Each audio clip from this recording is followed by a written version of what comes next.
So first and foremost, I'll point out that there is nothing like a stray dog menace. There's a lot of misinformation floating around. There have been some incidents we are told of bites, but most of it is all, it's not really true. Now, as far as feeders are concerned, on the past occasion, the Honorable Supreme Court had said something like we will hold the feeders responsible for bites or we may penalize the feeders, and that created a lot of, unfortunately it created a lot of misinformation because that was not an order, that was just an observation by the Honorable Supreme Court at that point of time when it was hearing a matter and it held a particular view.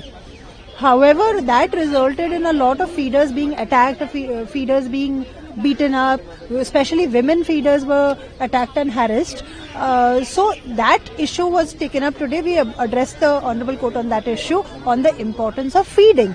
We put forth scientific data on how feeding reduces bites, feeding reduces aggression, it reduces roaming of dogs, and hence sterilization and vaccination is easier because a dog who's fed is easier to handle and sterilize and vaccinate and to collate data and to treat him if he's unwell. And there is no question of rabies because almost all feeders would vaccinate their dogs against rabies. So after hearing submissions and scientific data, the Honorable Supreme Court basically made an observation that we are not saying you don't feed. We are not stopping feeding.